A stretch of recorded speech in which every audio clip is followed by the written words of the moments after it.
आज हम लोग हार्ट यानी कि हृदय के बारे में जानेंगे। इसके अंदर कौन कौन सा पार्ट्स है और वो किस तरह से काम करता है। देखिए, हमारा जो बॉडी है इसे सबसिस्ट करने के लिए, जिंदा रहने के लिए हमेशा एनर्जी की ज़रूरत होती है। वो एनर्जी हमें बाहर से खाना से मिलता है।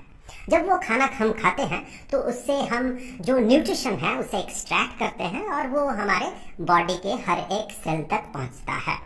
तो डाइजेस्टिव सिस्टम से वो एब्जॉर्ब होके, वो जो न्यूट्रिशन है वो एब्जॉर्ब होके किस तरह से बॉडी के हर एक सेल तक पहुंचता है, वो ब्लड के माध्यम से पहुंचता है। सो ब्लड सर्कुलेशन के थ्रू ब्लड में डिजॉल्व होके वो जो भी न्यूट्रिशन है वो वहां तक पहुंचता है। लंग्स क्या करता है? लंग्स एयर को अंदर लेता है और वहां से ऑक्सीजन वो एक्सट्रैक्ट करता है और बॉडी में जो कार्बन डाइऑक्साइड बनता है उसे बाहर निकालता है।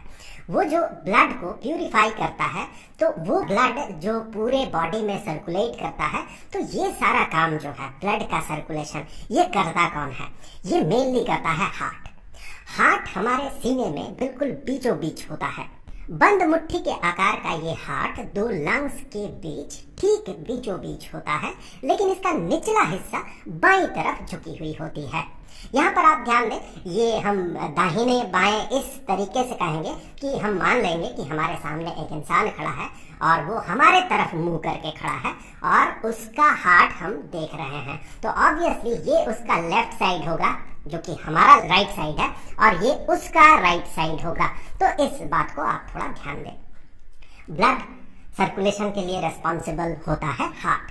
हार्ट पंप करता है और थ्रू आर्टरीज एंड वेन्स वो ब्लड का सर्कुलेशन होता है। अब देखिए यहाँ पर क्या क्या पार्ट है। इस हार्ट में ब्लड आता कहाँ से है? इस पाथ से ब्लड यहाँ पर अंदर घुसता है। यहाँ पर एक चेंबर है। चलिए मैं सबसे पहले इन चेंबर्स को लिख लेता हूँ। तो यहाँ पर एक चेंबर आपको दिखेगा और यहाँ पर एक चेंबर आपको दिखेगा। यहाँ एक और चेंबर है, यहाँ पर एक और चेंबर है। मेनली हार्ट 4 चेंबर्स से बना हुआ है। ऊपर वाले जो चेंबर्स है, इन चेंबर्स को एट्रियम कहा जाता है। तो यहाँ पर एक एट्रियम और यहाँ पर दूसरा एट्रियम। यहाँ पर जो एट्रियम होगा ऑब्वियसली ये राइट एट्रियम होगा। ये जो है ये राइट एट्रियम होगा और इस तरफ जो एट्रियम है ये लेफ्ट एट्रियम होगा। एट्रियम का प्लूरल फॉर्म एट्रिया होता है। अब यहाँ से ये जो नीचे वाला चेंबर है, इस नीचे वाले चेंबर को वेंट्रिकल कहा जाता है। ये जो है ये वेंट्रिकल है। ऑब्वियसली 2 वेंट्रिकल्स है तो इसे हम कहेंगे राइट वेंट्रिकल। ये राइट वेंट्रिकल हो गया और यहाँ पर ये एक चेंबर है, इसे हम लेफ्ट वेंट्रिकल कहेंगे। ये हो गया लेफ्ट वेंट्रिकल। तो 4 मेन चेंबर्स है।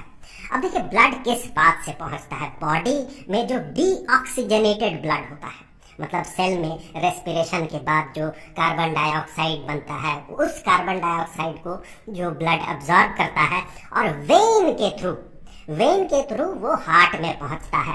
तो यहाँ पर वो वाला वेन है, इसे वेना कावा कहा जाता है। मेनली वेना कावा 2 तरह का होता है, सुपीरियर वेना कावा और inferior vena cava. Superior vena cava body के अपर पार्ट से ब्लड को, डीऑक्सीजनेटेड ब्लड को हार्ट तक पहुंचाता है और इंफीरियर वेना कावा जो है ये नीचे से, निचले वाले पार्ट से ब्लड को, डीऑक्सीजनेटेड ब्लड को ये हार्ट तक पहुंचाता है। तो ये हो गया वेना कावा। आप याद रखें 2 तरह के वेना कावा होता है, एक तो सुपीरियर और इंफीरियर। अब देखिए यहाँ से ब्लड सबसे पहले इस जगह तक पहुंचता है, राइट एट्रियम तक पहुंचता है। उसके बाद ये राइट एट्रियम से राइट वेंट्रिकल तक पहुंचता है। अब राइट वेंट्रिकल से होते हुए यहाँ से जो पल्मोनरी आर्टरी है, पल्मोनरी आर्टरी से ये डीऑक्सीजनेटेड ब्लड पहुंच जाता है लंग्स तक। सो ये जो है ये पल्मोनरी आर्टरी है। Pulmonary artery. तो यहाँ से देखिए एक पाथ इधर एक तरफ लंग्स में जाता है और दूसरे इस पाथ से दूसरे लंग्स में जाता है। लंग्स में क्या होता है? वही डीऑक्सीजनेटेड ब्लड फिल्टर्ड होता है, वहाँ पर कार्बन डाइऑक्साइड निकल जाता है, लंग्स में चला जाता है और लंग्स से ऑक्सीजन अब्जॉर्ब होता है। फिर वो जो ब्लड है जिसे हम कहते हैं प्यूरिफाइड ब्लड, या बेहतर शब्द में हम कहते हैं ऑक्सीजनेटेड ब्लड। फिर वो ऑक्सीजनेटेड ब्लड इस पाथ से यहाँ से वो अंदर आता है। एट्रियम से ये अंदर आता है और फिर यहाँ से एट्रियम होते हुए, लेफ्ट एट्रियम होते हुए लेफ्ट वेंट्रिकल तक पहुँचता है और लेफ्ट वेंट्रिकल से होते हुए यहाँ से इस तरह से इस पाथ से ये चला जाता है। यहाँ पर इसे एओर्टा कहा जाता है, इसे एओर्टा कहा जाता है। एओर्टा से ये ब्लड जो है, ऑक्सीजनेटेड ब्लड जो है, पूरे बॉडी में फैलता है। एक बार हम इसके फंक्शन को थोड़ा डिटेल्स में देखेंगे, उससे पहले देखें यहाँ पर इस वेंट्रिकल में, राइट वेंट्रिकल में क्या है, डीऑक्सीजनेटेड ब्लड है, लेफ्ट वेंट्रिकल में क्या है, ऑक्सीजनेटेड ब्लड है। तो ये दोनों मिक्स ना हो जाए, इसीलिए यहाँ पर एक थिक वॉल होता है जिसे कि सेप्टम कहा जाता है। यहाँ पर ये जो आप वॉल देख रहे हैं, ये वाला जो वॉल है, इसे सेप्टम कहा जाता है, जो कि सेपरेट करता है राइट वेंट्रिकल और लेफ्ट वेंट्रिकल को। और यहाँ पर आप देखिए, सबसे पहले जैसे कि हम बात कर रहे थे, वीना कावा तक यहाँ पर डीऑक्सीजनेटेड ब्लड पहुँचता है। यहाँ पर सबसे पहले एट्रियम जो है ये इन्फ्लेट कर जाता है, जिसके कारण कि यहाँ तक डीऑक्सीजनेटेड ब्लड वीना कावा से पहुँचता है। अब यहाँ पर इसका कॉन्ट्रैक्शन होता है, एट्रियम का होता है कॉन्ट्रैक्शन। एट्रियम का कॉन्ट्रैक्शन होते साथ क्या होता है कि वो जो ब्लड है एट्रियम से यहाँ पर एक वाल्व होता है, यहाँ से ट्राइकास्पिड वाल्व कहा जाता है। उस ट्राइकास्पिड वाल्व से वो वाल्व खुल जाता है, ऑब्वियसली ट्राइकास्पिड वाल्व से वो राइट वेंट्रिकल तक पहुंचता है। तो मैं यहाँ पर लिख दूं, यहाँ पर जो एक वाल्व है, जो कि ऑब्वियसली वाल्व है, मतलब एक ही तरफ खुलेगा, ब्लड को एक ही तरफ जाने देगा। मतलब ऐसा नहीं होगा कि कभी वेंट्रिकल से ब्लड एट्रियम में चला जाए, ऐसा नहीं होता है। हमेशा ब्लड जो है एट्रियम से वेंट्रिकल में आता है।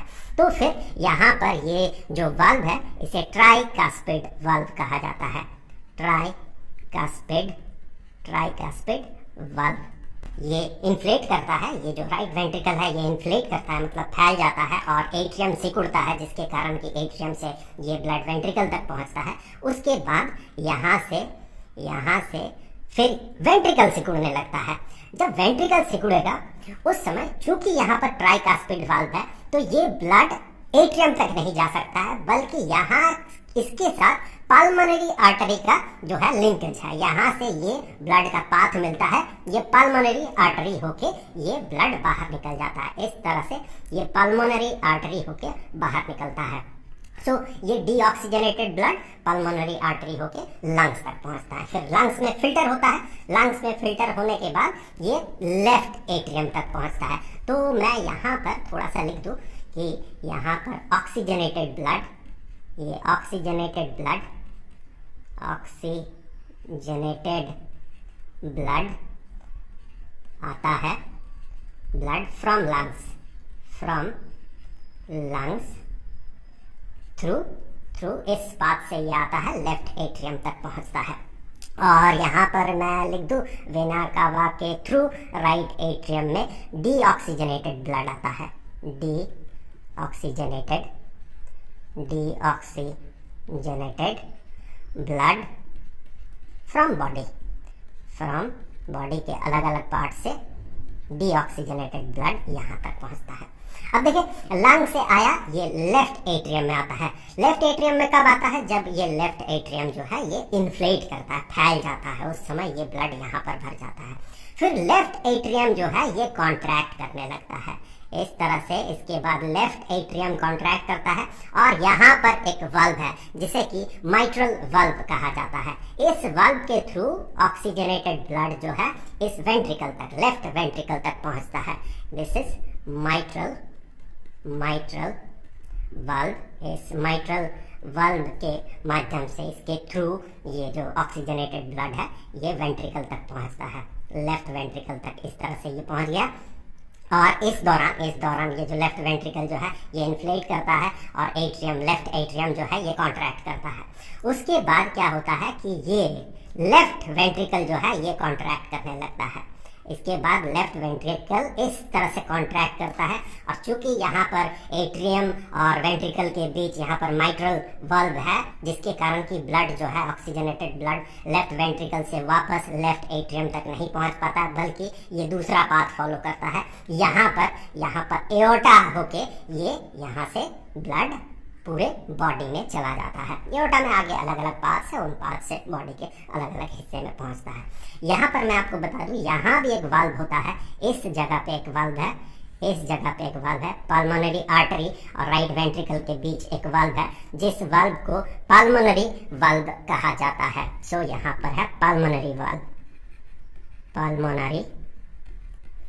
Pulmonary valve. और यहाँ पर भी एक वाल्व है, इस जगह पे एक वाल्व है जिसे कि एओर्टिक वाल्व कहा जाता है। ये भी यहाँ भी एक वाल्व है ताकि जो ब्लड है ये ब्लड लेफ्ट वेंट्रिकल से एओर्टा में जाए, एओर्टा से लेफ्ट वेंट्रिकल में वापस ना आए। और पल्मोनरी वाल्व का काम यही है कि पल्मोनरी आर्टरी से ब्लड जो है वापस वेंट्रिकल में ना आ जाए, राइट वेंट्रिकल में। ये हमेशा राइट वेंट्रिकल से ही ये पल्मोनरी आर्टरी तक पहुँचता है। तो यहाँ पर जो वाल्व है इसे एओर्टिक वाल्व कहा जाता है, इसे एओर्टिक वाल्व कहा जाता है। तो इस तरह से मेनली जो है हार्ट का फंक्शनिंग होता है। बहुत सारे वेन्स और आर्टरीज है। यहाँ पर मैं आपको बता दूं, हमेशा याद रखें, बाय डेफिनेशन वेन और आर्टरी का जो डेफिनेशन है, बाय डेफिनेशन ये कहता है कि जो हार्ट तक ब्लड को पहुंचाता है वो होता है वेन, और जो हार्ट से ब्लड ले जाता है वो होता है आर्टरी। यहाँ पर एक बड़ा इंटरेस्टिंग चीज आपको मिलेगा कि हमें हमेशा लगता है, हम और भी तरह के डेफिनेशन या उसका प्रॉपर्टी जब पढ़ते हैं तो हमें ऐसा लगता है कि आर्टरी में हमेशा ऑक्सीजनेटेड ब्लड होता है और वेन में हमेशा डीऑक्सीजनेटेड ब्लड होता है। लेकिन इसका एक एक्सेप्शन आपको पल्मोनरी आर्टरी में मिलेगा। पल्मोनरी आर्टरी में आपको क्या मिलता है? पल्मोनरी आर्टरी में आपको, इसका नाम आर्टरी है क्योंकि हार्ट से ब्लड जा रहा है, लेकिन यहाँ पर डीऑक्सीजनेटेड ब्लड होता है क्योंकि यहाँ से जो हार्ट है, हार्ट से डीऑक्सीजनेटेड ब्लड उस दौरान बाहर तो निकल रहा है लेकिन वो डीऑक्सीजनेटेड है, वो लंग्स तक पहुँच रहा है। तो ये एक एक्सेप्शन है, ये आप याद रखें कि पल्मोनरी आर्टरी में डीऑक्सीजनेटेड ब्लड होता है। भले ही उसका नाम आर्टरी ही क्यों ना हो, फिर भी उसमें डीऑक्सीजनेटेड ब्लड होता है। उसी तरह से अगर आप देखें तो एक पल्मोनरी वेन भी होता है। आपको इस जगह पे एक पल्मोनरी वेन मिलेगा। अगर आप इसको एक्सटेंड करें तो जिस पाथ से लेफ्ट एट्रियम में लंग्स से ब्लड आ रहा है, ऑक्सीजनेटेड ब्लड आ रहा है, ऑब्वियसली लंग्स तो इसके साथ रिलेटेड वर्ड जो है पल्मोनरी है, सो पल्मोनरी है। इस केस में चूंकि हार्ट में ये आ रहा है तो इसे पल्मोनरी वेन कहा जाता है, ये पल्मोनरी वेन। तो ये भी एक एक्सेप्शन है। पल्मोनरी वेन एक ऐसा वेन है जिसमें कि ऑक्सीजनेटेड ब्लड रहता है। तो आई होप कि वीडियो आपके लिए हेल्पफुल रहा होगा। ये जो लाइफ प्रोसेसेस चैप्टर है स्टैंडर्ड 10th के लिए, इस चैप्टर के सारे वीडियोस का जो प्लेलिस्ट है उसका लिंक आपको नीचे डिस्क्रिप्शन बॉक्स में मिल जाएगा। तो मिलेंगे अगले वीडियो में, तब तक के लिए खुश रहें, गुड बाय।